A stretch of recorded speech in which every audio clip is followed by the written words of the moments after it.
तो अब हम लोग लूसेंट शुरू करने जाए। लूसेंट में जो हमारा सब्जेक्ट चल रहा था केमिस्ट्री का थर्ड चैप्टर होगा, जिसका नाम है गैसों का आचरण। गैसों का आचरण।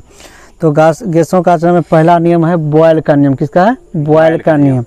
तो बॉयल का नियम स्थिर ताप पर कहता है, स्थिर ताप पर गैस की नियत मात्रा का आयतन उसके दाब का व्युत्क्रमानुपाती होता है। क्या होता है? व्युत्क्रमानुपाती होता है। मतलब निश्चित ताप पर किसी गैस का जो आयतन होता है उस दाब का व्युत्क्रमानुपाती होता है। तो याद रखना, बॉयल का नियम किससे? एक निश्चित ताप पर है। ये क्वेश्चन पूछा जाता है कि बॉयल का नियम का संबंध किससे है? एक निश्चित ताप पर गैस का आयतन दाब का व्युत्क्रमानुपाती होता है। बॉयल व्युत्क्रमानुपाती याद रखना। तो निश्चित ताप पर गैसों का आयतन दाब के व्युत्क्रमानुपाती होता है, बॉयल का नियम है। चार्ल्स का नियम कहता है स्थिर दाब। चार्ल्स का नियम स्थिर दाब पर है, बॉयल का नियम निश्चित ताप पर है। बॉयल का नियम स्थिर ताप पर है, और चार्ल्स का नियम स्थिर दाब पर है। स्थिर दाब पर किसी गैस की नियत मात्रा का आयतन उसके परम ताप का सीधा अनुपाती होता है। मतलब तो चार्ल्स का नियम कहता है कि स्थिर दाब पर किसी गैस का जो आयतन होगा उसके परम ताप का अनुक्रमानुपाती होगा। क्या होगा? अनुक्रमानुपाती होगा, यानी समानुपाती होगा। यानी यह तो दोनों में यही अंतर है। बॉयल का नियम कहता है नियत ताप पर किसी गैस का आयतन जो होता है दाब का व्युत्क्रमानुपाती होगा। बॉयल के अनुसार दाब का व्युत्क्रमानुपाती होता है बॉयल के नियम में। और जो निश्चित दाब पर, चार्ल्स का नियम कहता है निश्चित दाब पर, एक स्थिर दाब पर जो गैस का जो आयतन होता है परम ताप का क्या होता है? समानुपाती होता है। ताप का समानुपाती होगा, ताप का समानुपाती होगा तो चार्ल्स का नियम, और दाब का व्युत्क्रमानुपाती है तो बॉयल का नियम।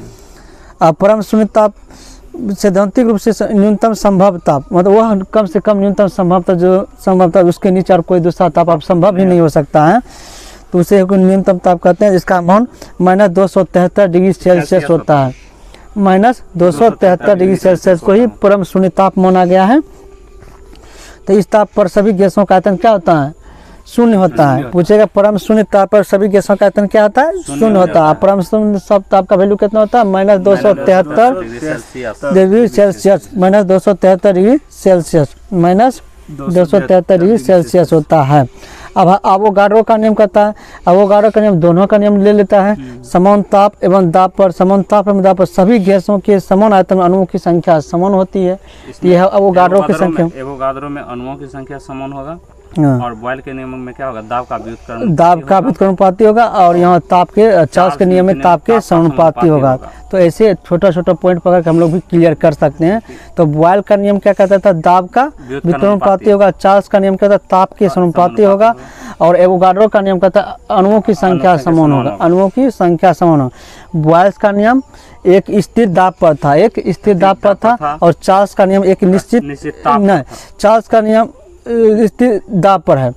बॉयल्स का नियम एक स्थिर ताप पर है। बॉयल कब करते? कोई भी चीज़ बोलता कब है? जब उसको गर्म करते हैं तब बॉयल होता है। तो बॉयल्स का नियम किससे? स्थिर ताप पर है, और चार्ल्स का नियम स्थिर दाब पर है, और एवोगाड्रो का नियम स्थिर ताप और दाब दोनों पर है। एवोगाड्रो का नियम स्थिर ताप और दाब दोनों पर है। इसमें क्या कहा गया? अणुओं की संख्या समान होगी। तो एक बार फिर से हम लोग रिवीजन कर लेते हैं। बॉयल का नियम क्या कहता है? एक स्थिर ताप पर, बॉयल का नियम कहता है एक स्थिर ताप पर किसी गैस का आयतन जो होता है दाब का व्युत्क्रमानुपाती होता है। किसी गैस का आयतन दाब का व्युत्क्रमानुपाती होता है। जबकि चार्ल्स का नियम कहता है एक स्थिर दाब पर किसी गैस का आयतन जो होता है ताप का अनुक्रमानुपाती होता है। ताप का अनुक्रमानुपाती होता है। और एवोगाड्रो का नियम कहता है एक निश्चित ताप एवं दाब पर किसी गैस के आयतन में अणुओं की संख्या क्या होती है? समान होती है। क्या होती है? समान होती है। सामान्य ताप एवं दाब पर विभिन्न गैसों का 1 ग्राम अणु का आयतन लगभग कितना होता है? 22.4 लीटर होता है। तो 1 मोल बराबर कितना लीटर होता है? तो भी 22.4 लीटर होता है। 22.4 लीटर होता है। तो पूछेगा एक निश्चित ताप एवं दाब पर किसी गैसों के 1 ग्राम अणु में 1 ग्राम अणु का कितना आयतन होता है? भार होता है 22.4 लीटर भार आयतन होता है। और इस 22.4 लीटर में ही 6.022 × 10⁻23 अणु होते हैं। तो पूछेगा 1 ग्राम गैस में कितने अणु होते हैं? तो 6.022 × 10⁻23 अणु होते हैं। 1 ग्राम अणु का कितना आयतन होता है? 22.4 लीटर होता है। 1 ग्राम अणु का आयतन कितना होता है? 22.4 लीटर। अणुओं की संख्या पूछेगा तब बोलेंगे 6.022 × 10⁻23 और 6.022 × 10⁻23 को एवोगाड्रो संख्या भी बोला जाता है। आदर्श गैस की ऊर्जा मोल की संख्या पर निर्भर करती है। एक आदर्श गैस की ऊर्जा मोल की संख्या पर निर्भर करती है। जो आदर्श गैस होता है उसको मोलों की संख्या पर, और एक आदर्श गैस का समीकरण होता है PV = nRT। तो एक आदर्श गैस का समीकरण क्या होता है? PV = nRT, जहाँ R एक मोलर गैस स्थिरांक है। जहाँ R क्या है? एक मोलर गैस स्थिरांक है। पूछेगा एक आदर्श गैस का समीकरण क्या होता है? PV = nRT।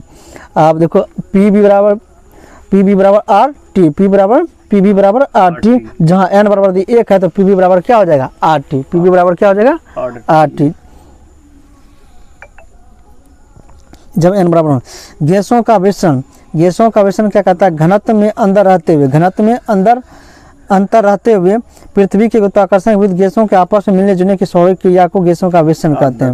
मतलब गैस घनत्व में अंतर है, फिर भी पृथ्वी के गुरुत्वाकर्षण बल के विरुद्ध क्या होता है? सभी गैस एक दूसरे से मिले हुए रहते हैं, तो इसे क्या कहते हैं? गैसों का विषण। मतलब गैसों का फैलाव ही क्या कहलाता है? विषण कहलाता है। जैसे हमारा वायुमंडल है, वायुमंडल में सभी प्रकार गैस मिला हुआ है आपस में, तो क्या विषण के कारण है? किसके कारण है? विषण के कारण है। जो ग्राहम का गैसीय विषण नियम क्या कहता है कि नियत ताप एवं दाब पर गैसों के विषण की अपेक्षित गतियाँ उसके घनत्वों अथवा अनुभार के वर्गमूल के व्युत्क्रमानुपाती होता है। यह ग्राहम का नियम है। किसका नियम है? ग्राहम का गैसीय नियम क्या कहता है? नियत ताप एवं दाब पर गैसों की विषण की जो अपेक्षित गतियाँ होती है घनत्व अथवा अनुभार के वर्गमूल के व्युत्क्रमानुपाती होता है। घनत्व अथवा अनुभार के वर्गमूल के व्युत्क्रमानुपाती होता है। हाइड्रोजन गैस की विषण की गति ऑक्सीजन गैस की विषण गति से 4 गुना अधिक होता है। मतलब हाइड्रोजन का जो विषण गति ऑक्सीजन से क्या गुना अधिक है? 4 गुना अधिक होता है। क्या गुना अधिक होता है? 4 गुना अधिक होता है।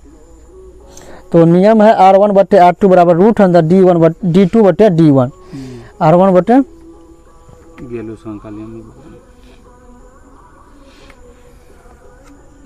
गेलुसा का नियम क्या कहता है? एक किसी निश्चित द्रव्यमान और आयतन वाली गैस का दाब, किसी निश्चित द्रव्यमान और आयतन वाली गैस का दाब उसके परम ताप के सीधे समानुपाती होता है। ये भी वही बोलता है कि एक निश्चित द्रव्यमान और आयतन वाली गैस है। सिर्फ एक निश्चित द्रव्यमान निश्चित होना चाहिए और आयतन भी क्या होना चाहिए? निश्चित होना चाहिए। तो ऐसे गैस का दाब जो भी होता है ना परम ताप का समानुपाती होता है। और ये किसका नियम? गेलुसाक का नियम। किसका नियम है? गेलुसाक का नियम है। ये लुसाक का नियम है। जबकि ग्राहम का गैसीय नियम क्या कहता है? नियत ताप एवं दाब पर, नियत ताप एवं दाब पर किसी गैस के अणुओं का अपेक्षित गति, किसी गैस के अणुओं का जो गैस के विषण की, गैसों के विषण की जो अपेक्षित गतियों होता है वह गैसों के घनत्व और अनुभार का व्युत्क्रमानुपाती होता है। क्या होता है?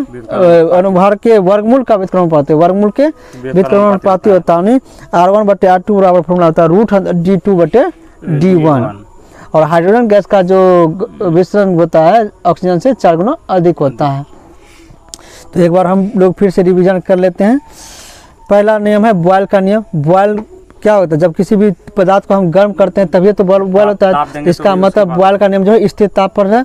स्थिर ताप पर किसी गैस का जो आयतन होता है परम दाब के व्युत्क्रमानुपाती होता है। परम दाब के व्युत्क्रमानुपाती होता है। अब चार्ल्स का नियम क्या कहता है? एक स्थिर ताप पर, दाब पर, एक स्थिर दाब पर। चार्ल्स का नियम क्या कहता है? एक स्थिर दाब पर किसी गैस का जो आयतन होता है, आयतन जो होगा परम ताप के समानुपाती होगा, परम ताप के समानुपाती होगा। मतलब ताप बढ़ाएंगे तो गैसों का क्या होगा? आयतन भी बढ़ेगा, आयतन भी बढ़ेगा। वहाँ क्या था बॉयल्स के नियम में? बॉयल्स के नियम कौन सा? ताप नियत था, दाब का व्युत्क्रमानुपाती होता था। दाब बढ़ाएंगे तो घनत्व क्या होगा? आयतन क्या होगा? घटेगा। आयतन क्या होगा? घटेगा।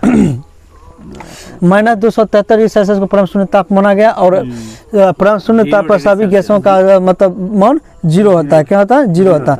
एवोगाड्रो का नियम क्या होता है? एक निश्चित ताप एवं दाब पर, एक निश्चित ताप एवं दाब पर गैसों के समान आयतनों में अणुओं की संख्या क्या होती है? समान होती है। एक निश्चित ताप एवं दाब पर सभी गैसों के सभी गैसों के समान आयतन में अणुओं की संख्या क्या होती है? समान होती है। और 1 ग्राम अणु का आयतन कितना होता है? 22.4 लीटर होता और है। समान ताप एवं दाब पर किसी गैस का जो होता है 1 ग्राम अणु का भार कितना होता है? 22.4 लीटर होता है। अणुओं की संख्या कितना पूछेगा तो 6.02 × 10⁻23 होता है। और एक आदर्श गैस की ऊर्जा हम मोल की संख्या पर निर्भर करता है। और एक आदर्श गैस का समीकरण होता है पीवी बराबर nRT।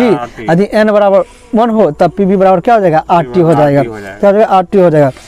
RT हो जाएगा। गैसों का विसरण नियम क्या कहता है? जो गुरुत्वाकर्षण बल जो हमारा पृथ्वी का जो गुरुत्वाकर्षण बल है के विरुद्ध सभी गैस आपस में क्या होता है? घुल मिल के रहता है। यह प्रकृति ही क्या कहलाता है? यह प्रभाव ही क्या कहलाता है? गैसों का विसरण कहलाता है। जिससे हमारा वायुमंडल है सभी प्रकार गैसेस में मिला हुआ विसरण के कारण ही मिला हुआ है।